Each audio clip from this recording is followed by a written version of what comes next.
Okay, so I'm charged 20 minutes and I've got to tell you all about thrombosis and COVID, or at least as much as we know on the 15th of October. So let's just start from the beginning with COVID. So COVID is a virus, it's a SARS-2 virus that enters the body through the ACE2 receptor.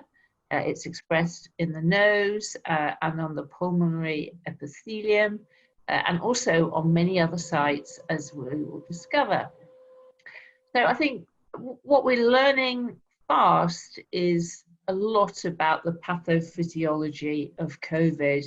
And for example, there's this recent paper showing that actually the ACE2 receptor is expressed in different amounts on the nasal epithelium, depending on your age, so not much in children, and it increases considerably as you get older. So maybe this is one of the reasons why increasing age brings on more severe COVID. And thankfully, most people will have mild disease, or they may even be asymptomatic. And really, we're talking about 7 to 10 days, fever, anosmia. More recently, the King's app has defined headache and myalgia as being very prominent in some people. The problem is in a minority, it's variable across the world, but overall it's about 5% will go on to get COVID pneumonia, and they will become hypoxic. And part of the pneumonia is a massive inflammatory response. The lung is stuffed with macrophages and lymphocytes, and there's a cytokine storm. And these are the patients that we are bringing into hospital because they are hypoxic. Remember, they have low oxygen, they don't have increased amounts of carbon dioxide, so they don't tend to hyperventilate, and they're not fully aware how sick they are because of that. We call internationally those who require ward care with oxygen, so nasal or CPAP, moderate, but those who need ventilating we call severe. And part of that inflammatory response is that the cytokines tell the liver to produce large amounts of coagulation proteins. And so the patients who have COVID pneumonia have a prothrombotic state. I think what's interesting for me is that many of the risk factors, so remember the risk factors are increasing age, being male, being obese, being diabetic, and having other cardiovascular risk factors are all associated with an underlying prothrombotic state, perhaps not so much male. So let's just think about some basic concepts of coagulation that we've always forgotten about, always badly taught at medical school, coagulation. So it's fun to do it at a postgraduate level. So the coagulation system evolved as an effector system of the immune response. So in order to deal with invading bacteria, we wall it off. And so we lay down fibrin. And then working with the vasculitides and Behçet's disease, I'm very aware that if you have really bad inflammation, you get microvascular thrombosis within that inflammation. And indeed, that is what we see in the lungs of COVID patients. They get this, what we call immunothrombosis, microvascular thrombosis, because the inflammation is so bad.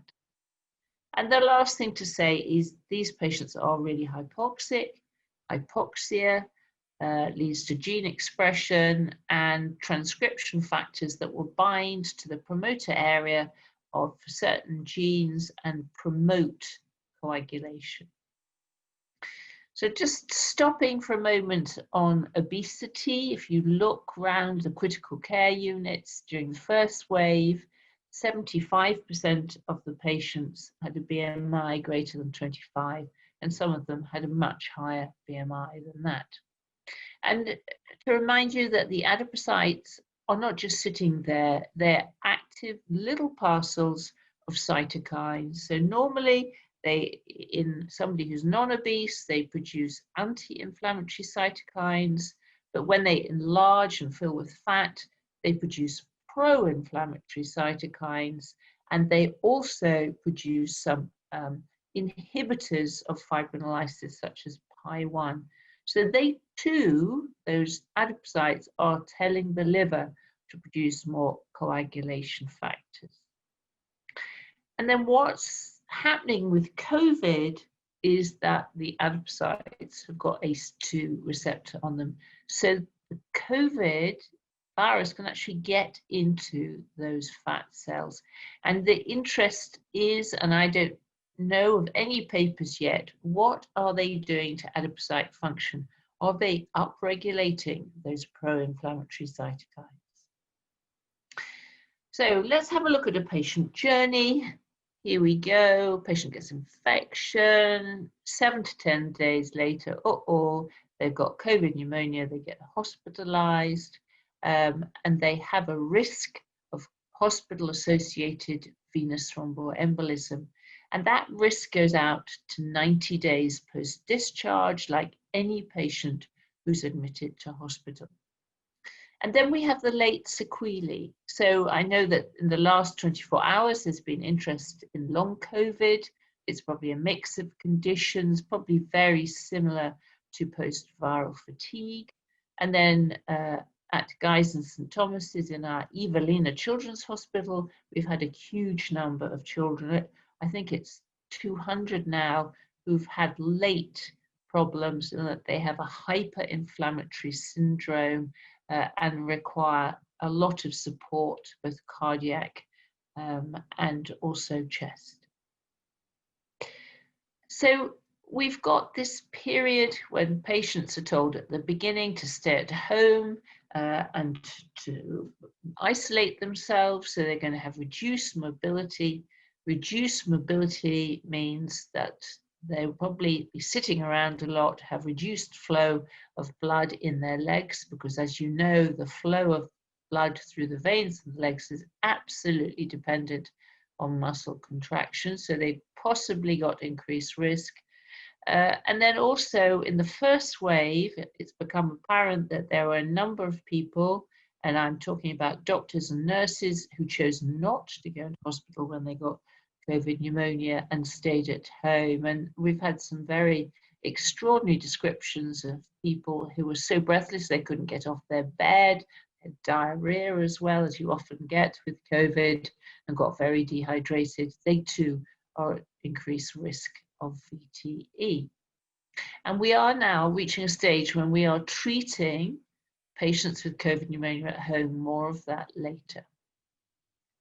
So just to push home this point, we've got two problems in the lungs with COVID. We've got high risk of pulmonary embolism, and we have also got this problem of immunothrombosis.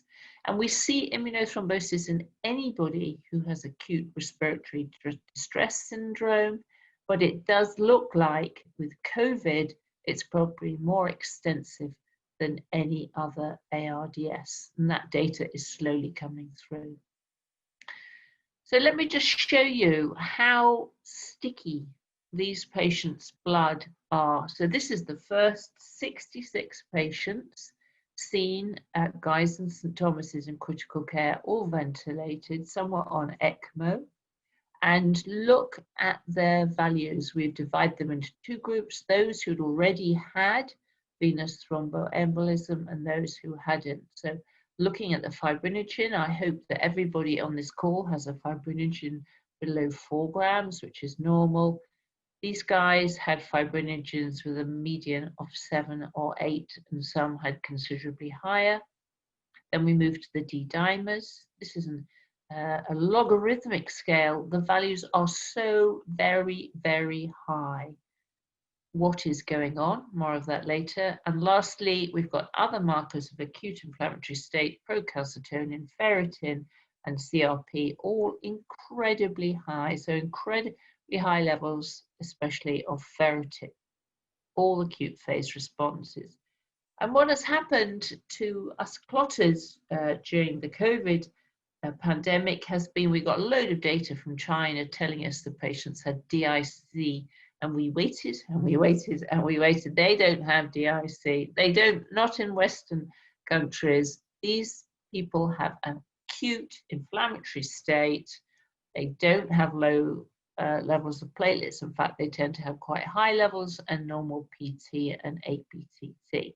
So the Chinese are either seeing another type of COVID, or the Chinese population behave differently. So pushing home this point, we've got two types of problem in the lungs. We've got pulmonary emboli, and look, these patients have got the perfect recipe for developing DVT. They fulfill all aspects of Virchow's triad. They're immobile, they've got the stickiest blood we've ever seen. And the other thing is that COVID infects endothelium. So everything is perfect for creating VTE. And then we've got this in situ immunothrombosis as well. So immunothrombosis, when we look at it, we've got this small vessel disease. It shows up on CT pulmonary angiograms with just small lesions, so segmental or subsegmental occlusions, which is how we know about it. We have also some special scans that will help us more in diagnosing it. And when we look at all the different mechanisms, their platelets are activated, complements are activated, they have activated netosis, they've got really high levels of coagulation factor, I expect tissue factors there. Everything is switched on. So let's move on to the D-dimers. Now, we know from the data in China that D-dimers correlate with survival. The higher your D-dimer on entry to hospital, the more likely you are to die. And this is from Wuhan. This is early data looking at the COVID patients. There were 449 against the previous year viral pneumonia patients. And what do we find? Just looking at the bottom, they've both got incredibly high levels of D-dimers. So this isn't actually unique to COVID. But people have forgotten about that. And so they did think it was unique to COVID. And they thought that it was connected with coagulation. And so everyone was very worried these patients were at high risk of venous thromboembolism, which they are, but they took it as a sign that they were actually having events. And the assumption was made that this was because they were making clots. And then when you produce thrombin, which is part of making clots, it also activates the endothelium to produce more tissue plasminogen activator to switch on clot breakdown. So you get D-dimers, which of course are fibrin degradation products.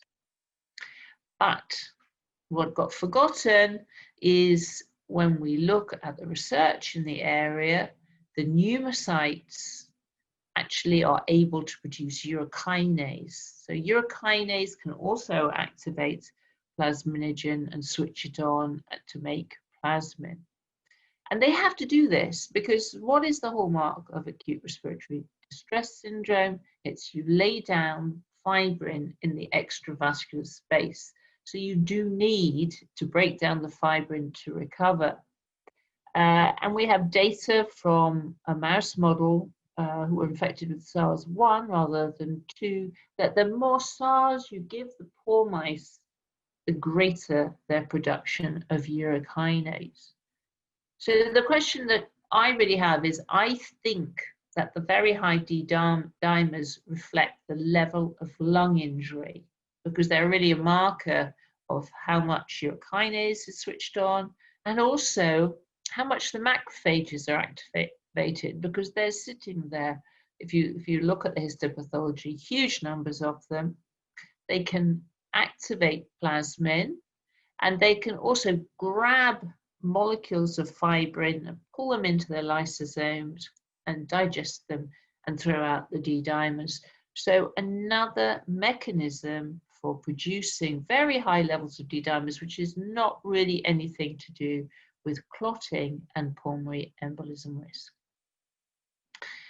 So what have we been up to in hospitals? Well, I mean, up to now, we've been blessed with an awful lot of randomized controlled trials, so we have guidelines produced to tell us what to do. With COVID, are we back in the days of Sir William Osler? Are we using old-fashioned observational medicine? Well, yes and no. Whichever approach we do, we're trying to do the very best for our patients. So is there pre-existing evidence to support reducing venous thromboembolism in the COVID patients? So looking at the evidence that we have, we've actually got numerous randomized controlled trials. This is a systematic review, a meta-analysis from Al-Hanzi, and he looked at 7,000 patients and showed if you give standard dose thromboprophylaxis, you reduce the risk of venous thromboembolism by 50%. And when you compare low molecular weight heparin with unfractionated heparin, low molecular weight heparin is better, which is good because that's really all we use now in Europe. It's the Americans who are still wedded to unfractionated heparin in low doses for thromboprophylaxis. And what data have we got from the COVID patients? This is early data out of China, and goodness, what a study. They had critically ill patients, and some of them got heparin and they had a lower mortality. And that's all this paper tells us.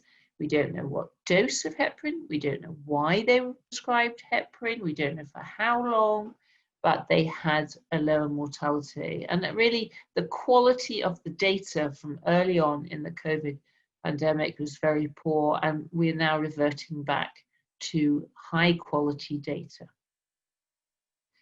And the last thing that we don't know the answer to is, should we use thromboprophylaxis in those who've been really sick in the critical care unit? If we look in the States, they have rivaroxaban and another DOAC we don't use called betrixaban license for extended thromboprophylaxis in medical patients. And the criteria are high Ddimers or intensive care stay. They're just a couple of them. And of course, these patients fulfill the criteria. We aren't sure what to do. The most recent data from King's looked at rates of venous thromboembolism post-discharge and compared them with 3,000 patients from the year before who didn't have COVID, and there didn't seem to be a higher rate of venous thromboembolism. Nevertheless, we have guidelines, guidelines are based on randomized controlled trials, guidance, because that's based on consensus expert opinion, telling us perhaps you need to think about it, because these were written in May and we didn't have that data. So some people are using extended thromboprophylaxis. I should say to you that at the moment we're producing nice guidance on thromboprophylaxis in COVID patients. We started today and we have to finish by next Thursday, which is the fastest nice guidance I have ever been involved with, because usually it's 2.5 years. So we're going to have to work very hard over the weekend. So in our hospital, we had 190 patients who were ventilated or on ECMO at the peak in April, and we had to redeploy doctors who are medics or orthopods to work on critical care. So we had to give them sharp learning, and we produced these cards, very straightforward cards saying this is how to behave on critical care, which I think they found really helpful. And there's just general principles: don't take too much blood because you make the patients anemic, and the doses of thromboprophylaxis. So if you look at across the UK at what people are doing for thromboprophylaxis in hospital, they are either using standard thromboprophylaxis or they're using a bit higher, which we're calling intermediate dose, because they've had seen so many clots despite the standard doses, and some are even using full dose. So we've got huge numbers of unanswered questions for the hospitalized patients with COVID, let alone those at home. So we're not clear what the true rates are because we've only followed patients for a limited time. We haven't taken them out in big cohorts for 90 days post-discharge. We're finding it difficult to say this is a pulmonary embolism and this is immunothrombosis. We don't know how much thromboprophylaxis to use, or should we give them intermittent pneumatic compression? Should we give them extended thromboprophylaxis? I think what we are sort of very excited about is the recovery trial showing us that dexamethasone reduces mortality by a third. So we are giving an anti-inflammatory and it is reducing mortality. We've always believed that it's the excess inflammation that might be killing many of the patients with COVID pneumonia. And if they're having less inflammation, they should have less immunothrombosis, and we need to find out about that. So we are doing research. Now, I don't know whether you're aware, but we were only allowed, all research in hospitals stopped, and Chris Whitty only allowed us to do research using these two platforms, recovery for the ward patients and REMAP-CAP for the critical care patients. We weren't allowed to do any studies of anticoagulation, and it's only in the last 6 weeks we have managed to get an anticoagulation arm on REMAP-CAP.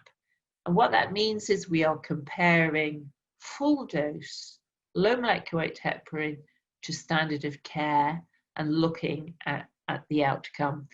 We've recruited over 170 patients, of course, mainly in the north, because we haven't got much COVID yet, although it's coming quite fast in the south. And people are recruiting in Canada and the States into similar studies, and we're going to pull all the data. We're also going to look at antiplatelet agents in COVID patients, and that's just been approved by the CMO, and we're going to launch it next week. So here we are. We're starting the second wave. We're in such a different position for our hospitalized patients. So at the top, here we are, we've got the second wave.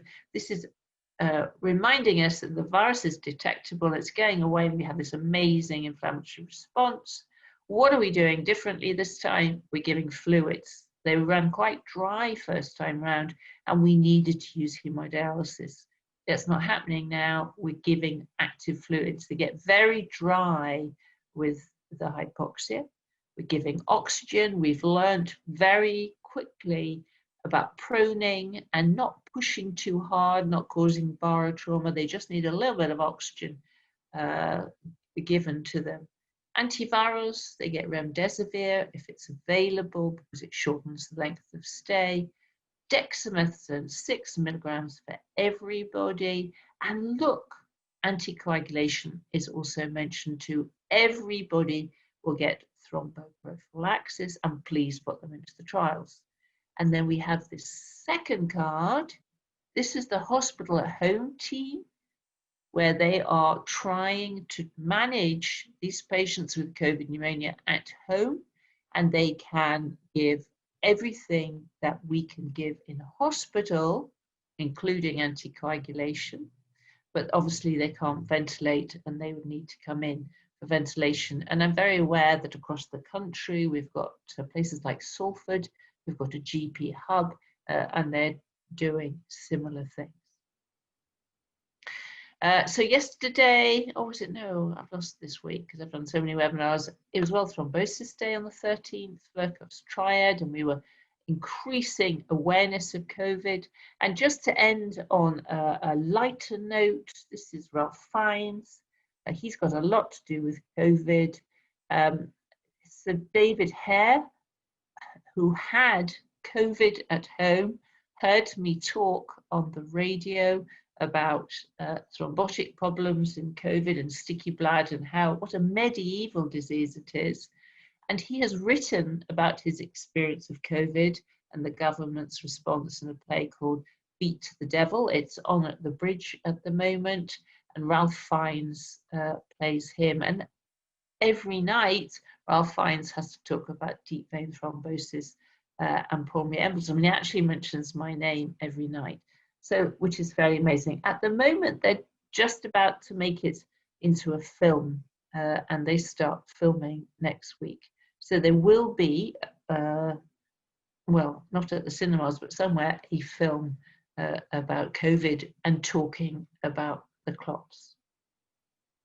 So thank you very much. I think there's just one thing I wanted to say, that I've been talking to the Gates Foundation, Bill and Melinda Gates, over the last 24 hours. They are doing a trial of giving rivaroxaban, 10 milligrams, so low dose rivaroxaban versus placebo to people who are unwell with COVID, but they don't require hospital admission, and the ones that have risk factors for hospital admission, I mean, they've got risk factors for pneumonia. And the question is whether we can bring it into the UK. Thank you very much. Thank you very much, Professor Hunt. Accelerating talk, like all your talks on the thrombosis website. Am I permitted to ask a quick medical question? Does the extent of thrombosis does a thrombosis extend to arterial thrombosis too? So they're getting microvascular thrombosis, and it shows up on a CT pulmonary angiogram, because obviously if you've got microvascular thrombosis, you've got stasis in your arterial tree that's supplying it. So you do get a damming back and some thrombosis in the arterial supply. And I think the question is, how much of this microvascular thrombosis is responsible for the hypoxia in COVID pneumonia? So there are many questions to answer, and I don't think anyone quite knows at the moment. And one other brief question: while telling our residents in care homes to shield at home, and if they have mild pneumonia, and having listened to one of your talks before about people who are seated for long periods, and even today, they are at risk of thrombosis as they are, aren't we actually promoting thrombosis in that cohort of patients? So if they're sitting for long periods, yes, it is a major risk factor for VTE, especially if they've got an inflammatory state because they've got COVID. So no one's looked at these patients to know what their thrombotic risk is. Joe and I have had stories from some patients who've taken themselves off into lockdown and literally hardly moved, or they've gamed all night, that type of thing, and they have had VTE. Thank you. I don't have any other questions. Sarah? Can I interject a moment? I can see a few questions that have come through from attendees. I don't know if you can see them in the Q&A section. One of them was asking if you could tell them the name of the rivaroxaban trials, Beverley. What the Bill and Melinda Gates one? Yeah. It's called the rivaroxaban Gates trial. It's not approved in the UK yet. If you go on clinicaltrials.gov, it's there. And I think they wanted to engage with, at a high level, with the chief medical officer and people like that to get approval, because we can't do any trials in COVID without getting the CMO agreeing to it. That every trial has to go to him. It's very autocratic, and it's good because only the good trials get done, but it delays the start of everything. Anyway, that's how it is. There was another question that they've noticed in your description of King's Hospital at home service, patients were given prednisolone, 40 milligrams POOD. Is this instead of, I'm going to get this name wrong, dexamethasone, 6 milligrams? Possibly. It's about the equivalent dose. Yeah. And if so, why? I think that some people would do that. Maybe there was a shortage, maybe the patients had side effects from dexamethasone. I don't know. Another good question, but a hard one. Could the microthrombosis explain some of the neurological symptoms some of the patients seem to be experiencing during long COVID?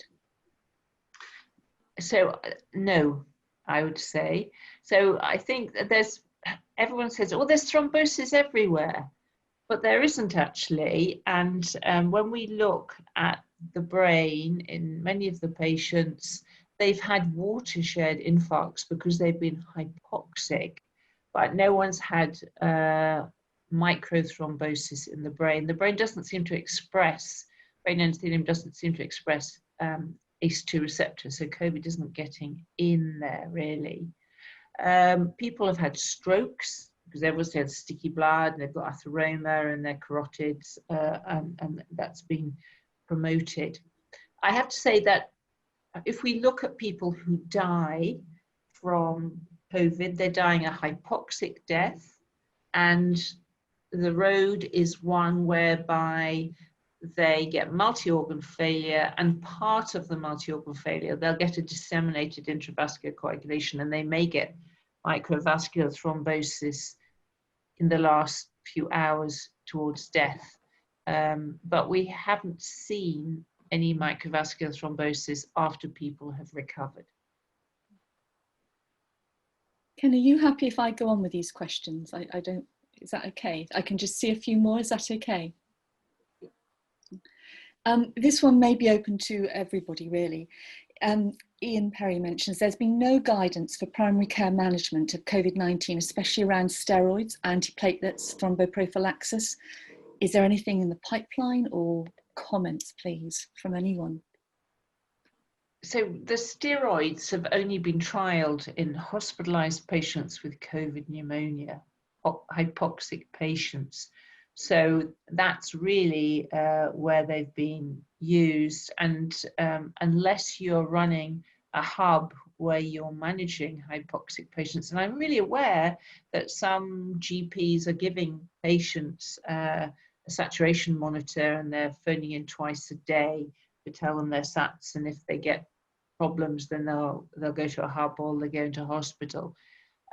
There is no consensus that patients who are isolating at home need thromboprophylaxis unless they maybe have got some crazy thrombotic condition, for which case they're usually on anticoagulation anyway. My advice to anyone who is on their own at home is to keep mobile and to wander around the house, get up every hour and just have a little walk around. Make sure you keep well hydrated so you reduce your risk. Next question is what about arterial thrombosis and STEMI with high thrombotic burden? Should we think about more potent P2Y12 inhibitors in these patients, or is there a role for antiplatelets in general? Are we talking about COVID or outside COVID? Well, they're saying in these patients, so I think they're on about COVID. So COVID, there's ACE2 receptors on the myocardium. So we see a myocarditis, and actually one of the major features of the pediatric hyperinflammatory syndrome is shock. Just looking at some of the echocardiograms yesterday from teenagers, really incredibly bad cardiomyopathy, such that we need to put them on ECMO. And then also because of the sticky blood, and if you've already got atherosclerosis, there's a higher rate of myocardial infarction. You're talking about a STEMI in COVID though. We wouldn't normally operate on a COVID patient, obviously if they're having a heart attack. We would. I'm not aware of any evidence looking at different doses of antiplatelet agents in that situation. It's very specific. There aren't any trials in the UK, and I'm not aware of any anywhere, but I'd love to be corrected and proved wrong. Another person, anonymous, has said they have anxious patients at home, and you've already alluded to some of this, but the best advice we can give them to reduce their risk of COVID-related thrombosis, loss of weight, what else? I think you mentioned this just now, but do you want to just run through it again? Okay, so this is a real issue for Joe, for me, for any thrombosis expert. In some ways, there's been so much publicity about thrombotic risk of COVID that I have about 10 emails a day from patients saying, I've got factor V Leiden, I'm terrified of getting COVID, I'm going to clot all over. And I keep trying to emphasize the fact that the thrombotic problem relates to the sticky blood, and the sticky blood seems only to occur with COVID pneumonia. And if you go to hospital, everybody wants to give you lots of anticoagulation. So that's not really an issue. I think it's all about keeping mobile and well hydrated at home, and to reassure the patients they haven't got a considerably greater risk if they've only got asymptomatic or mild COVID. Do you want to add any more, Joe? I think the other thing, no, I know, I've just refereed a paper looking at those who, this is a second paper, looking at those who are on anticoagulation and they end up in hospital. Those patients have a better outcome than those not on anticoagulation. So I always say to the patients, if you're on your anticoagulation, if you're taking rivaroxaban, please make sure you don't miss any doses. Or if you're on warfarin, make sure your INR's well controlled. So the evidence does look like being on anticoagulation before you get there is helpful. Okay. But they're always retrospective studies and they're always out of the US. I am not medical. I don't have anything more to add to that, other than anecdotally, from the charity point of view, we have had a lot of people very, very worried, but we haven't heard of anybody even being hospitalized who is already, say, factor V Leiden or anticoagulated due to this. Other risk factors perhaps, but not just. They've been very poorly with COVID, but they have recovered. Without clots. Yeah, purely anecdotal. Sue is on the line, Sue Bacon again, thank you, Sue. So for thromboprophylaxis in hospital for COVID patients, what are the recommendations, as there have been many different regimes shared? Well, we haven't got any results of randomized controlled trials, so I think most guidance is quite permissive, and I think that anything between standard thromboprophylaxis to intermediate dose is what most people are using for ward and critical care patients. Final one. Should low molecular weight heparin be substituted for all anticoagulants on admission? So we started to do that, and what we found was that if you were on the ward and you needed a bit of oxygen, most of those patients didn't go on to get COVID pneumonia that required ventilation, and it was a waste of time switching them over to low molecular weight heparin. So we leave them on their usual anticoagulation whilst they're on the ward, and then if they do deteriorate and they require critical care, then we would switch them over to low molecular weight heparin.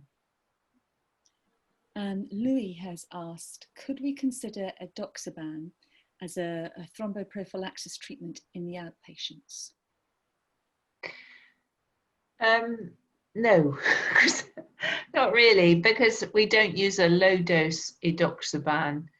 It's not licensed in the UK. So rivaroxaban, we can use half dose, which is 10 milligrams. The apixaban, we can use half dose, which is 2.5 BD. Edoxaban doesn't have equivalent trials in that area. So no, I would probably stick to rivaroxaban and apixaban. I've exhausted the questions on the Yeah, I think there's time for someone else to. Yeah, and so please, talk. can I pass back to Ken, and then Sarah has something to say as well. I don't have anything to add. I want to first to thank Professor Hunt. I always enjoy her talk, always learn something, take away a lot, which I soon forget and I have to listen to her again. But accelerating talk, it helps us to some extent navigate through this maze which is COVID and now long COVID. Thank you very much, Professor Hunt. Thank you also for the excellent research that you and your group are doing, which works through into to care for a lot of people, and maybe some of us too if we contract it, you know. Yeah, thank you. Just to start by saying thank you very much for everybody coming. I'm just going to show a few slides that I'm going to fly through, because this is obviously just an opportunity for us to quickly tell you a bit about the West Essex Training Hub team. So if you could move the next slide on, Joe, thank you.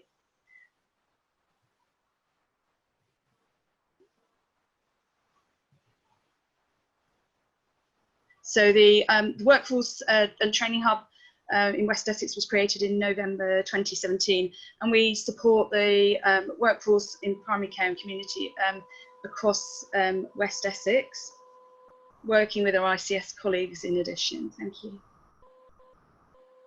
So my name is Dr. Sarah Crane. I'm an Essex GP, and I've been Associate Chief Medical Officer with responsibility for being the Training Hub clinical lead since June last year, and I work with a fantastic team. We've got 2 GP workforce leads, a nurse workforce lead, practice manager, and a team of that keep us going at the CCG and are supporting and allow us to now move forward a number of projects. If anybody wants to get in contact about anything we're doing, please do email me or email our workforce email address. Thank you, Joe. Just to quickly go through a few of the things that we're doing at the moment that we hope are the things that will support primary care over these next few months, recognising the strain that we've been under and that we continue to be under. We're really wanting to find things that will support our colleagues across primary care. The first is our WISE 5 GP support group that we really hope from this event may now start. Please do get in contact with Ken, Yvonne. We hope you've enjoyed this event. We'd love to develop more events for our experienced GPs to link everybody and further use that knowledge and experience to support each other and our colleagues. Thank you. Relatively recently, we also formed, Yvonne kindly did this, a locum support group in West Essex, which is already starting to flourish through WhatsApp communication and virtual meetings as well. And we know that locums have found things very difficult. We all have had our unique circumstances over the last few months, but we would like to really try and support that valuable group as well. Thank you. Just again, very quickly, please do look out for some of the opportunities we're advertising. This particular opportunity has only just been put out to advert this week. This is for a fully funded session in a specialty to develop a skill for a year, and it's open to any GP, particularly mid-career GPs in West Essex. Please do get in touch if you've got ideas. We're looking at elderly care, diabetes and rheumatology particularly, but if you would like to have another clinical specialty you'd like to suggest, please put it forward to us and apply for this opportunity. There are also £2,000 grants available, again, to support development of our GPs in West Essex. Thank you. We have worked with Equip to develop a series of COVID lectures over the October to December period. 5 of them have been developed. Please do join us for the first of the events on Wednesday, the 28th of October. Again, all of those can be accessed. They're fully funded by our team to support you and are open to all of our primary care colleagues. Thank you. Happening soon, we've got a lot more in the pipeline. So we're developing a palliative care session. We're also looking at mental health training and lectures and support, again, across our breadth of our primary care colleagues. Thank you. GP Welcome Back to Work has just been launched. It's a programme for GPs who have perhaps not been in the workplace for some time, up to 2 years, but still have are on the performers list. But this is an individualised package to help those individual professionals to be supported back into the workplace. Thank you. We've recently produced and distributed an appraisal support document. The appraisals have restarted. They are meant to be very much more simplified than previously. They are about your welfare and are meant to offer support. The preparation should only take 30 minutes. Please get in contact with me if you haven't seen the document. It's 2 pages and it simplifies what you need to be doing for this next appraisal. Plus Baby is a support programme for GPs on a career break. We've run one event which was very successful. The next one is available on the 2nd of December. If you're on a career break or if you're not, but you'd like to attend, please do look out for the adverts coming out very soon. Thank you. Next one, Joe. This has just been produced. We've got 2 events for all of our primary care colleagues, particularly aimed at non-clinical and AHPs, but is available for everybody. They are fully funded sessions to help with stress management. So the first one is how to sleep better on the 5th of November, followed by the next one, please, Joe. Relaxation skills, which is on the 10th of November, and they've been put at convenient lunchtime times to hope to allow a lot of our colleagues to be able to join them. Thank you. We've also got about to launch a fantastic opportunity for all of our practice managers to have an event of their own to help support their well-being with coaching and specific techniques to detect and help prevent burnout. Thank you. And we, hot off the press, are looking at developing a programme for mental health first aid training with an initial 16 places being available in January going into February, and that will be being advertised over the next few weeks.